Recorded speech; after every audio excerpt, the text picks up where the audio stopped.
My bank account shows exactly $412, the final, pathetic remains of a 40-year career, and a retirement dream that turned into a terminal disaster. I'm 61 years old, sitting on a plastic chair at Suvarnabhumi Airport, waiting for a flight back to a basement in Ohio because I fell for the Pattaya dream and let a beautiful woman harvest my life savings until there was nothing left but the skin on my bones. I wasn't an entrepreneur. I was a donor in a neon-lit cage, building a business that was actually a machine designed to extract my soul. Before I reveal the brutal moment, I realized my retirement plan with a pulse was actually my executioner. Subscribe to the channel so you don't become the next cautionary tale in the land of smiles. I thought I was the hero of this story, but I was just the mark. If my story saved you from making the same mistake, please click the like button and subscribe to the channel for more honest truths from the battlefield of the expat life. Stay smart, stay guarded, or for the sake of your own survival, just stay home. Before the neon lights of Pattaya scorched my soul, my world was a monochromatic blur of beige cubicles and lukewarm coffee. I spent over 30 years climbing a corporate ladder that led to a roof with no view, sacrificing my best years for a pension that felt like a consolation prize. Every morning was a battle against the snooze button, a desperate attempt to delay returning to a desk where I was just a serial number. I was a ghost in a suit, haunting a glass tower that didn't care if I existed. Yet, the office silence was nothing compared to the deafening quiet that eventually consumed my home. My divorce was a slow-motion car crash that left me standing in a 4-bedroom house that felt like a museum of failed expectations. After nearly 30 years, my wife decided she needed to find herself, which apparently meant finding a life without a tired 60-year-old man. I walked through rooms filled with furniture we'd picked out together, now just expensive obstacles in a tomb of memories. I ate my dinners standing over the kitchen sink, staring at a backyard I no longer had the energy to mow. I had become completely invisible, a spectator watching the clock run out on a game I'd already lost. I realized then that I was living in a waiting room for death, a sterile environment where the only thing left was waiting for my health to fail.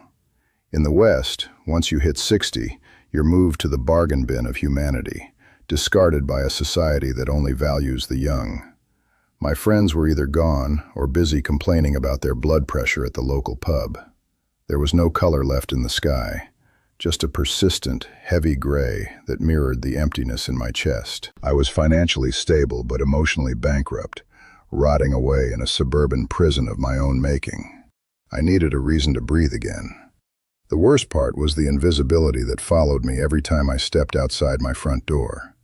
I would walk through the grocery store and watch as young people looked right through me, as if I were a glitch in their vision. I was a man who had managed multi-million-dollar budgets, yet now I couldn't even get a smile from a checkout clerk. I craved the feeling of being the hero again, the provider who mattered to someone. I wanted to be looked at with admiration instead of pity, to feel the sun on my skin and the thrill of a new beginning. I was desperate for a spark. Then I found myself spiraling down a late-night rabbit hole of YouTube videos, watching tanned men my age living like kings in Southeast Asia. I saw vibrant markets and beautiful women who looked at Western men with the reverence I lacked. They talked about living the dream on a fraction of my salary, painting a paradise where age was an asset. It felt like someone had finally turned the lights on, showing me a hidden door. I began to imagine a life where I wasn't a ghost, but a man with a purpose. Little did I know, that first flicker of hope was the beginning of my end. I began spending my nights huddled over a laptop in that silent house, the blue light of the screen keeping the darkness at bay.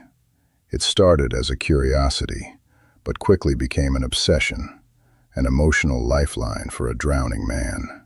I discovered a digital world where men like me traded winter coats for linen shirts and loneliness for laughter. It felt like finding an oasis in the middle of my scorched existence. I watched hundreds of hours of footage, convinced I'd found the ultimate loophole. I was ready to stop surviving. never realizing the land of smiles was already practicing its grin for my arrival. The vloggers I followed became my unofficial mentors, painting a picture of paradise that seemed too perfect to be true. Yet I was too desperate to doubt. They showed beachfront condos with infinity pools that cost less than my monthly grocery bill in Ohio. I saw men in their 60s walking with stunning Thai women who looked at them with a devotion I hadn't felt in decades. It was the ultimate hero complex bait, the promise that I could finally be the provider king. The gray clouds of my suburban prison began to break, replaced by a neon-tinted hope that whispered everything was about to change. I started selling everything I owned, watching 30 years of a stable life being hauled away in minivans. Every piece of furniture sold felt like a shackle falling off, and with every deposit into my travel fund, the air in my lungs felt lighter. I wasn't just planning a vacation.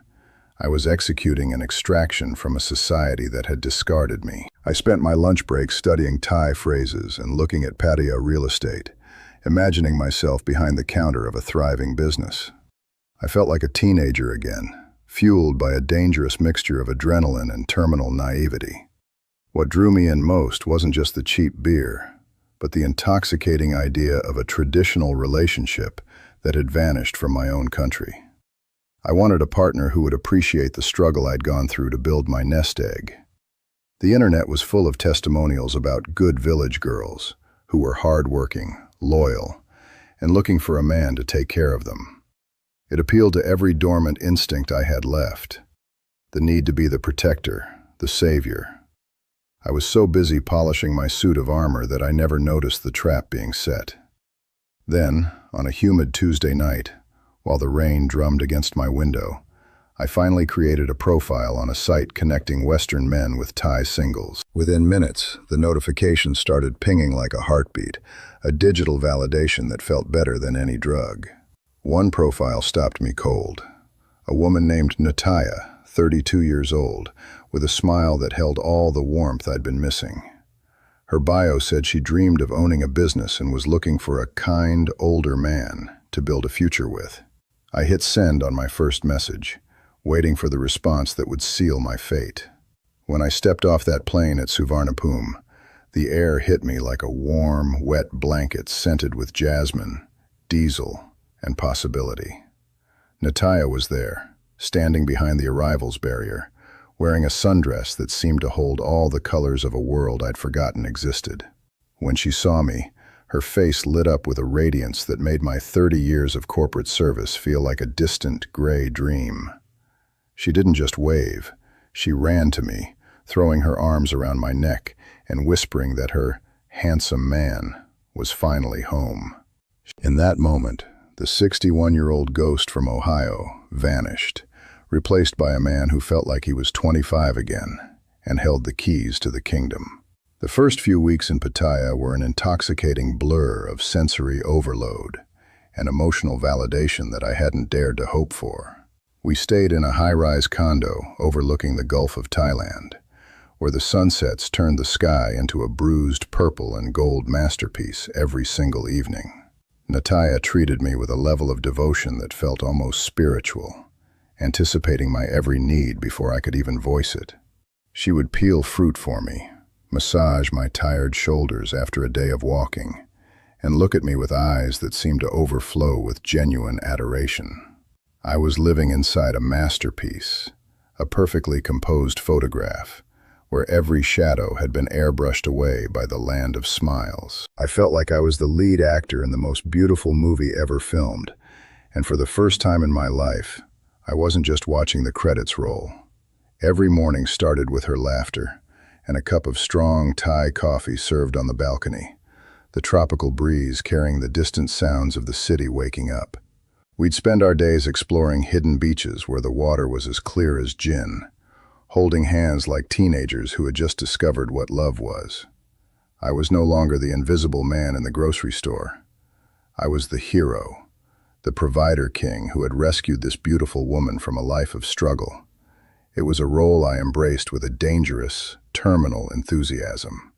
The hero complex is a hell of a drug, and I was overdosing on it every single hour of the day. Nattaya had this way of making me feel like my wisdom and my age were my greatest assets, rather than the expiration dates they felt like back home. When we walked through the vibrant markets of Jomtien, she would proudly lean into my side, showing me off to her friends as if I were a prize she'd won. I started buying her small gifts, a gold necklace here, a new smartphone there, and the way her eyes would well up with tears of gratitude made me feel 10 feet tall. I was finally important to someone, and that feeling was worth more than any balance in my savings account. We took a trip up to her village in the northeast, a place where the red dust coated everything, and the pace of life slowed to a crawl. Seeing her world made my heart ache with a protective fire. I saw the humble wooden house on stilts and the tired faces of her parents, and I swore right then that I would change everything for them. They treated me like royalty, throwing a small ceremony where they tied white strings around my wrists to bless our union and our future. I sat on the floor, eating spicy papaya salad and drinking rice whiskey with her uncles, convinced that I had finally found a traditional family that valued loyalty above all else.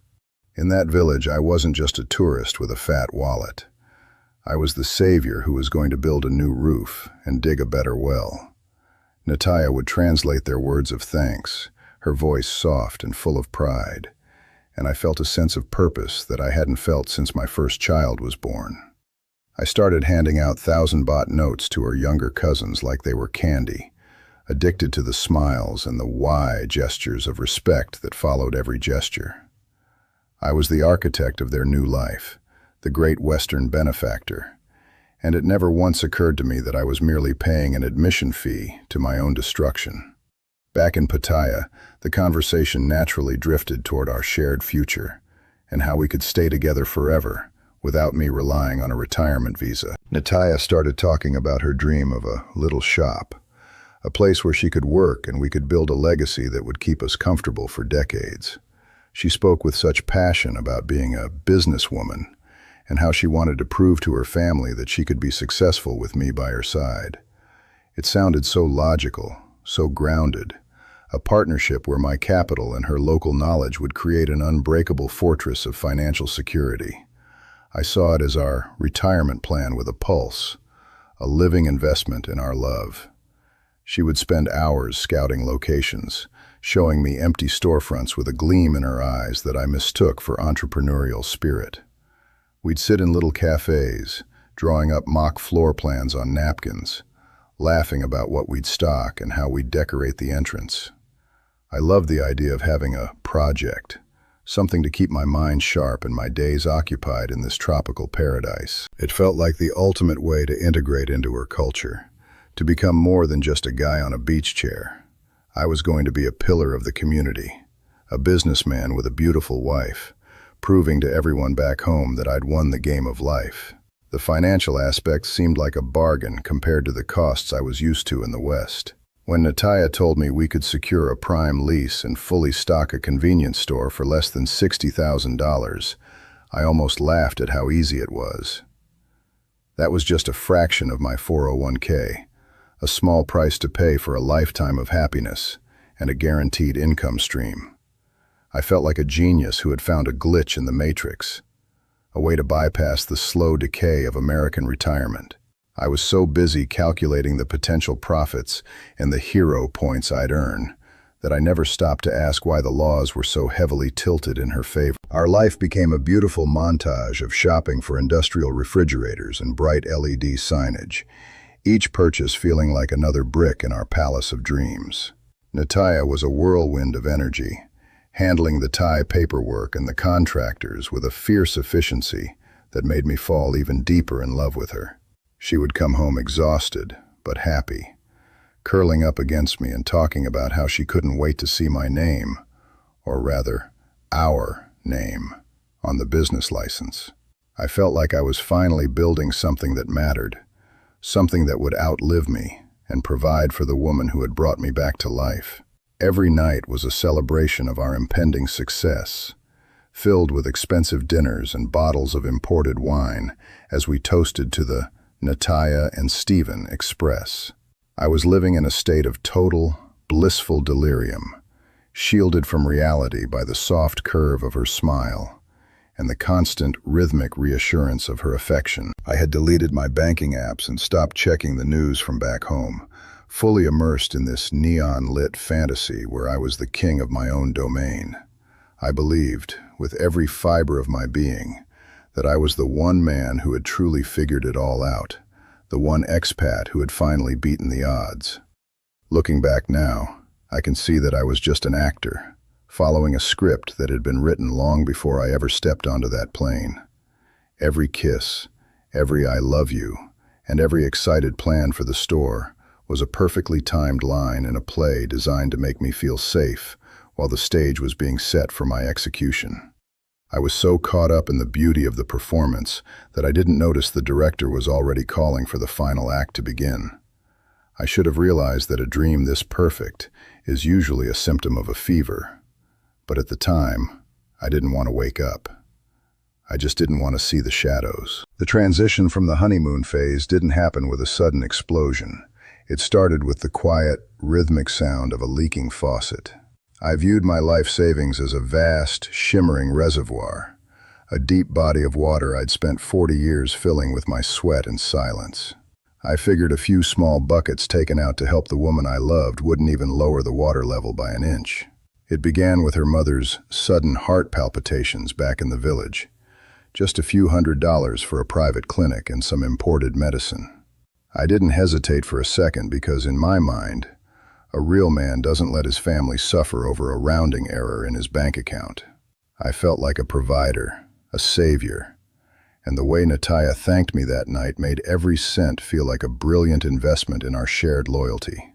But that first bucket was just the beginning of a pattern I was too blinded by heroism to recognize as a systematic extraction. A week later, her younger brother's motorbike, the one he supposedly needed to coordinate our store's local deliveries, was involved in a terrible accident that wasn't his fault, of course.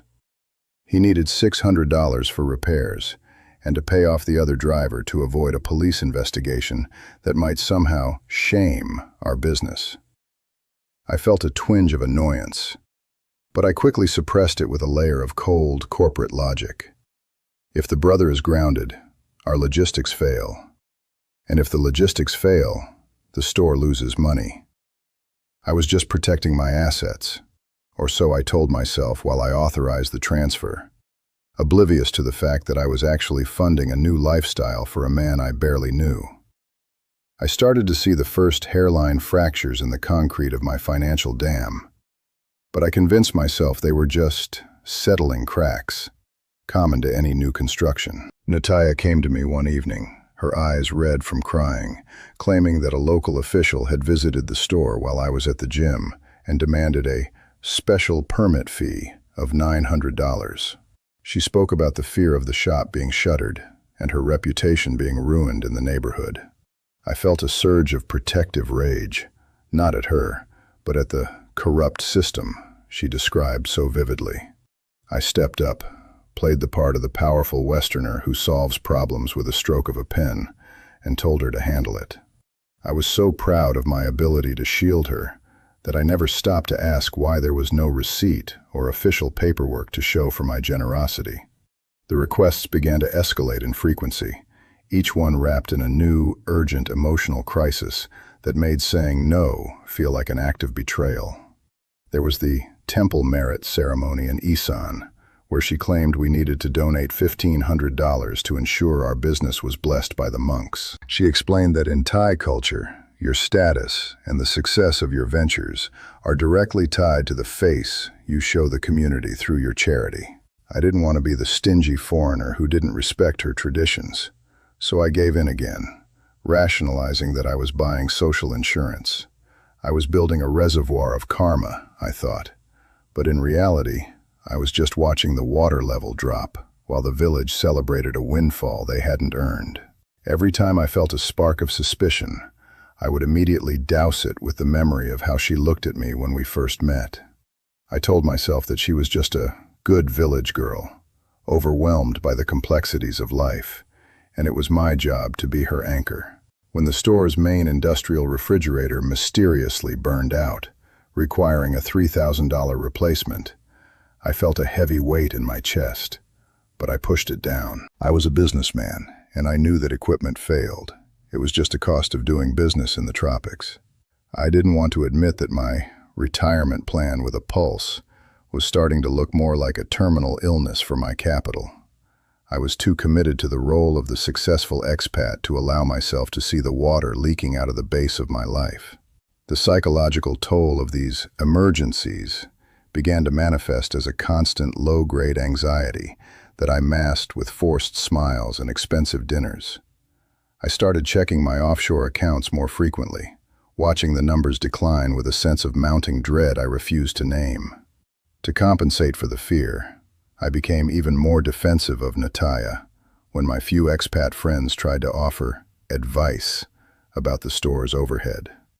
I called them cynical and bitter, convinced that they were just jealous of the beautiful life I had built for myself. I was the captain of this ship, and I wasn't going to let a few leaks convince me that we were sinking. I truly believed that if I just kept the reservoir filled with enough cash, the pressure would eventually stabilize, and the cracks would heal themselves. Nattaya's demeanor began to shift during this period, moving from the doting partner to a high-strung manager who only seemed to talk to me about urgent requirements. She would come home and collapse on the sofa, talking about how the stress of the store was eating her heart, a phrase that triggered every one of my protective instincts. She suggested that we needed to hire 2 more of her cousins to take the load off, which would mean more salaries and more advance payments for their relocation. I hesitated, calculating the monthly burn rate, but she looked at me with such exhaustion that I caved. I told myself that a well-staffed business is a successful business, and that happy employees would lead to higher profits in the long run. I was becoming the CEO of a company that only produced debt. By the time the request for the store expansion came, I was already living in a state of emotional house arrest, too afraid to challenge the narrative for fear of losing the affection I'd paid so much to secure. Nattaya had found a space next door and insisted that if we didn't lease it now, our competitors would move in and choke our store out of existence.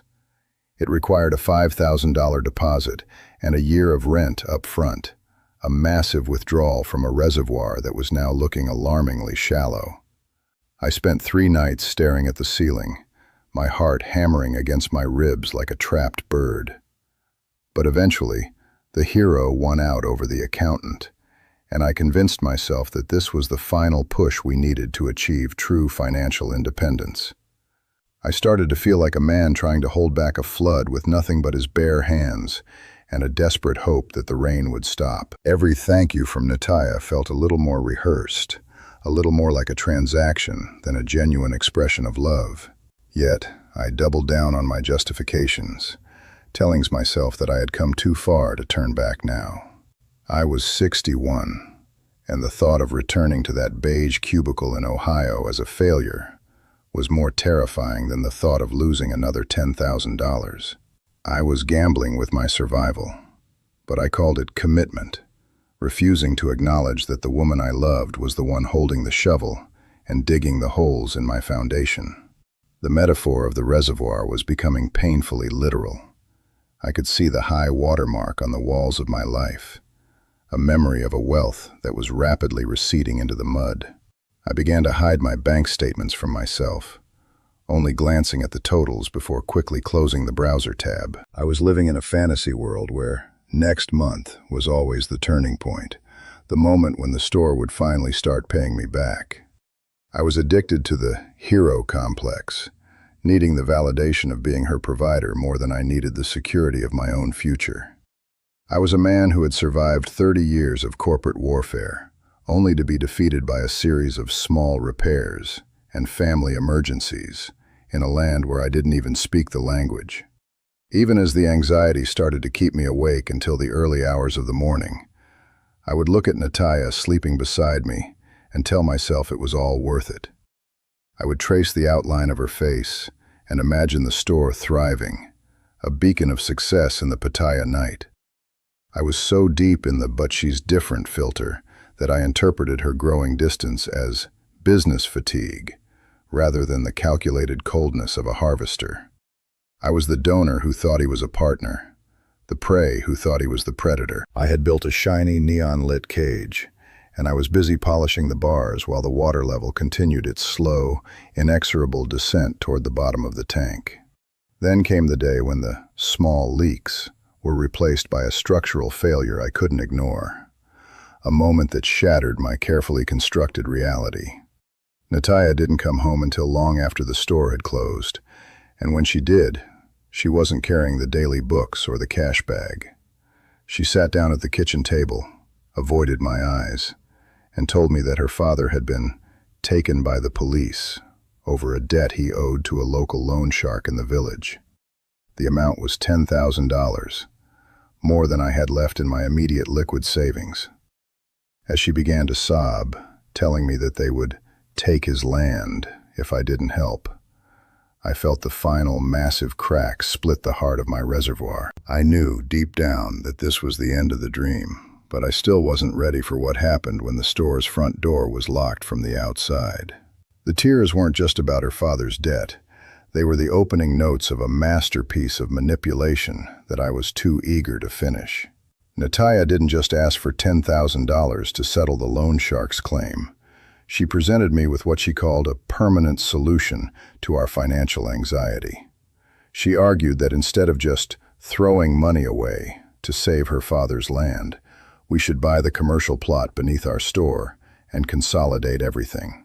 If the land was in her family's name, the village debts would vanish, our rent would disappear, and our retirement plan with a pulse would finally have a permanent foundation. It sounded like the most rational, strategic move in the world at 2 a.m. in a humid bedroom, a way to transform a looming disaster into a legacy of security. I was so desperate to stop the bleeding that I didn't realize she was just handing me a larger knife to finish the job.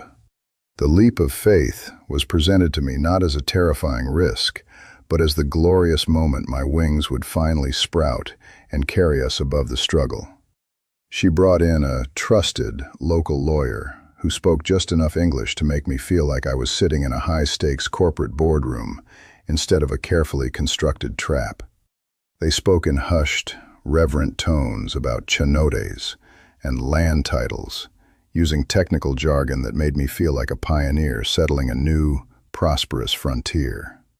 Nattaya sat beside me during every meeting, her hand resting firmly on my knee, whispering that this was the final wall we had to climb before we finally reached the sun.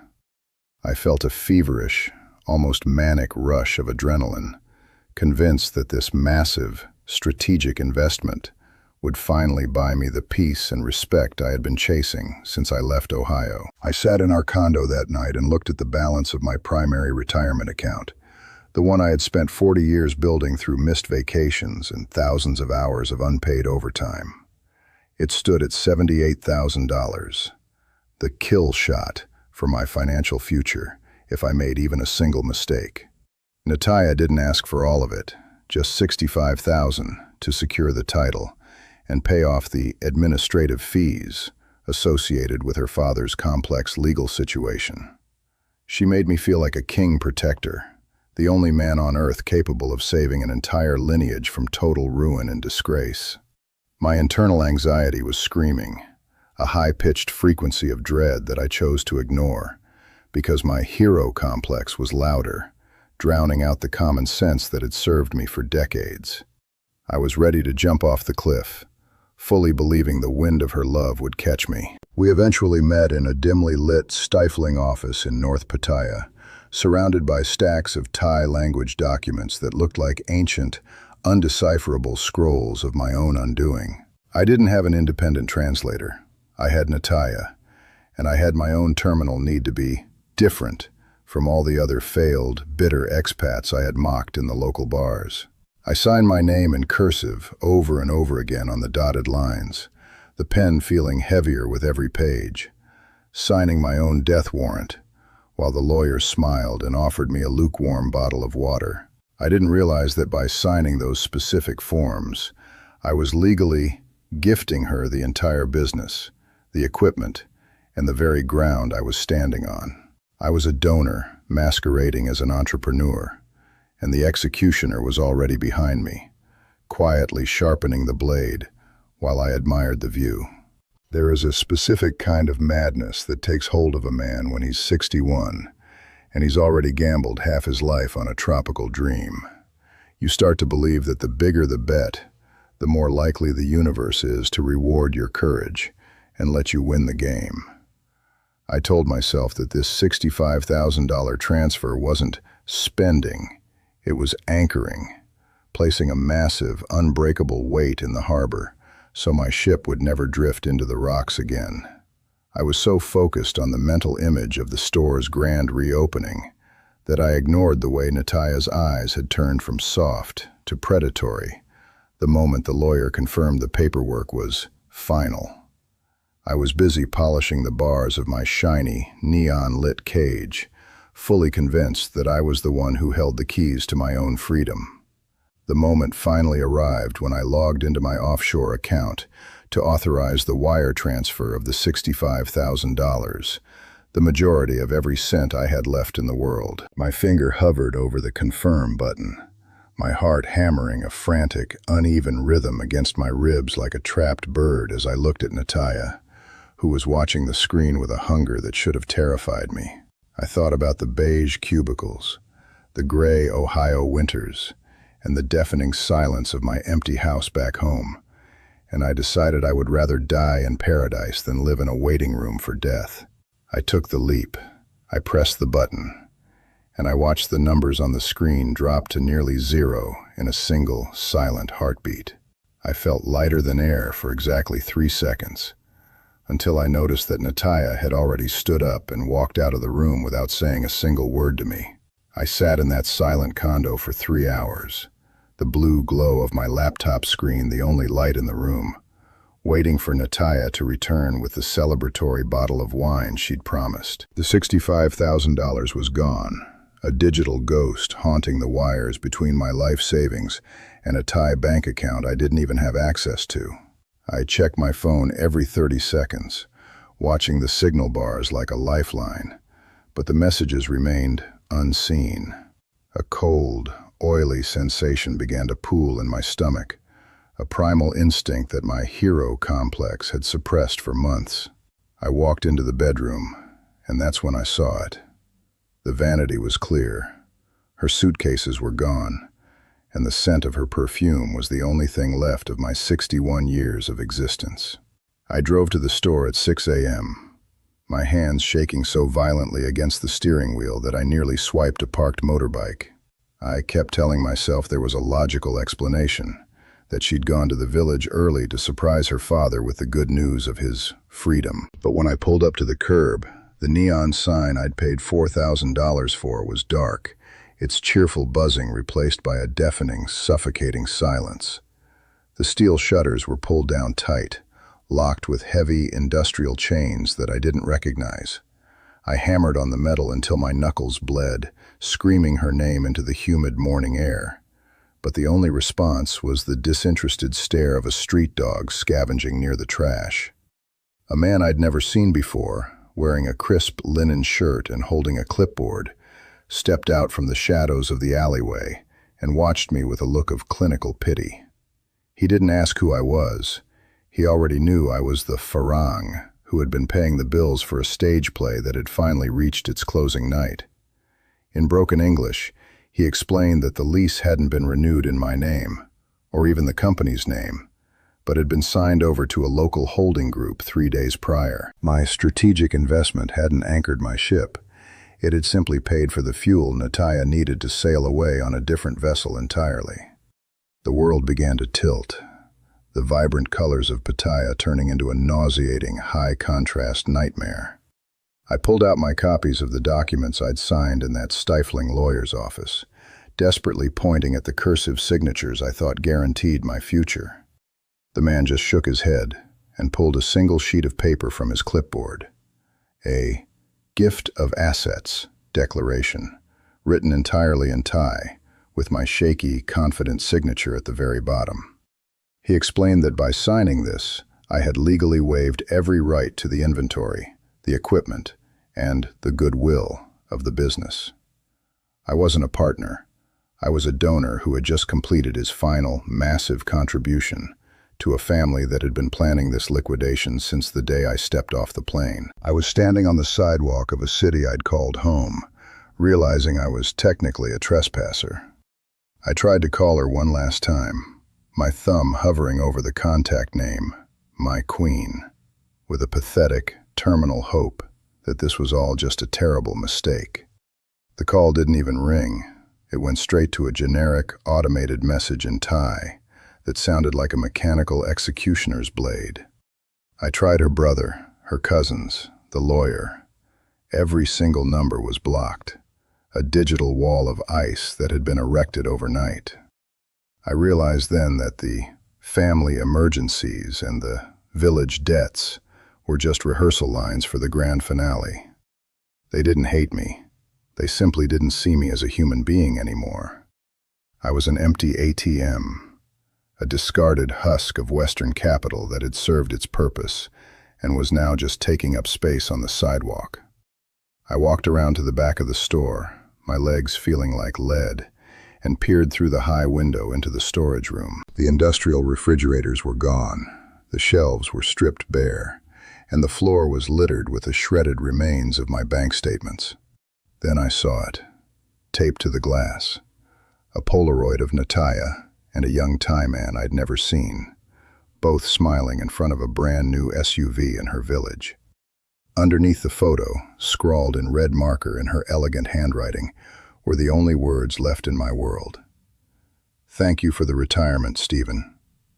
I went back to our condo, the one I'd paid 6 months of rent in advance for, only to find my key wouldn't even turn in the lock. A security guard I'd tipped 1,000 baht just last week looked through me as if I were a smudge on the glass, informing me in cold, robotic Thai that the owner had terminated my access. My clothes, my laptop, and the few photos of my children were already sitting in 2 jagged trash bags by the service elevator.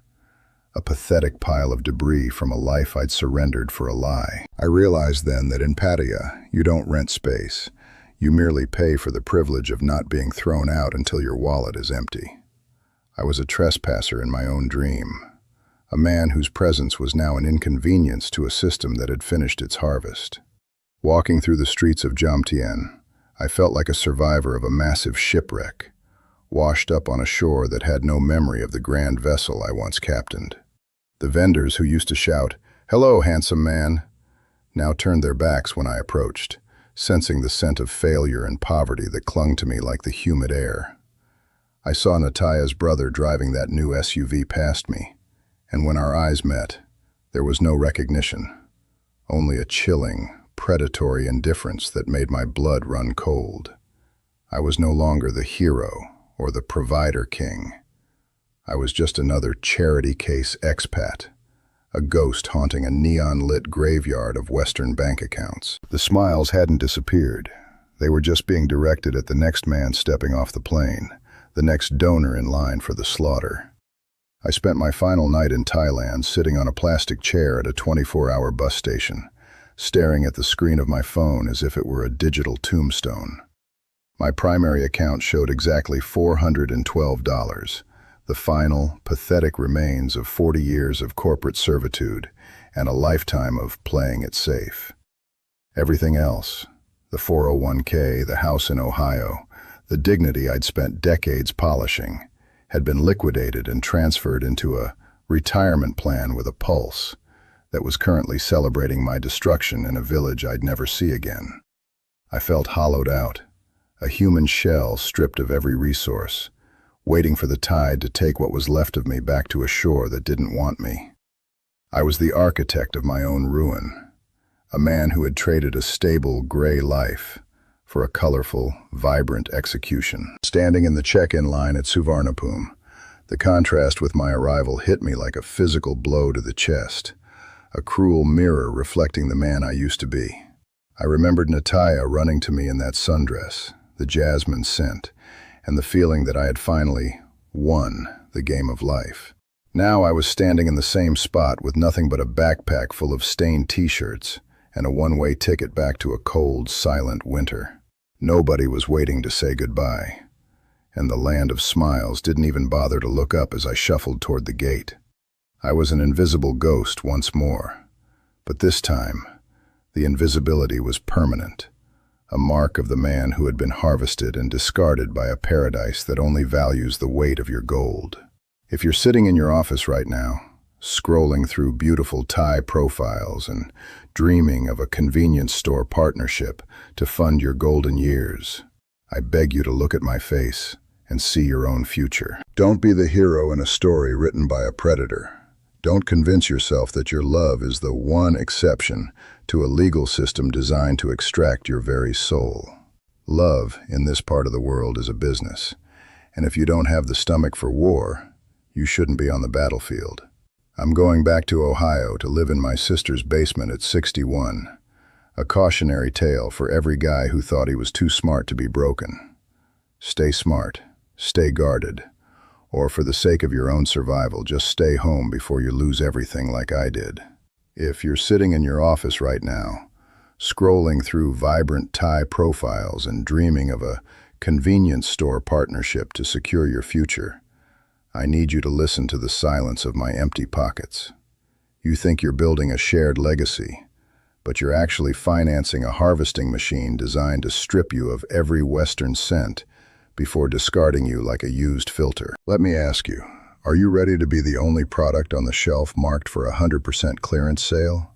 In this paradise, love isn't a fairy tale. It's a ruthless corporate liquidation where you are the only one losing. Take it from a man who signed his own death warrant in cursive. Never touch a pen unless you have an independent translator who doesn't know your wife's name. Rule number 1 is that you are a permanent guest in your own building, a minority shareholder in a life you paid for in full. Don't let the hero complex convince you that she's different or that her family's emergencies are your responsibility. If you don't control the bank account and the land title, you aren't an entrepreneur. You're just a donor waiting for the midnight liquidation. Your retirement plan with a pulse will eventually stop beating for you. I'm heading back to a basement in Ohio now, a 61-year-old ghost who traded a lifetime of security for a few months of neon-lit lies. I exist now only as a lighthouse built upon the jagged rocks of my own shipwreck, a warning signal flashing in the dark for every ship tempted by the land of smiles. Don't let the warmth of the sun blind you to the coldness of the contract. If you want to keep your dignity and your savings, treat every partnership like a declaration of war. Stay smart, stay guarded, or for the sake of your survival, just stay home.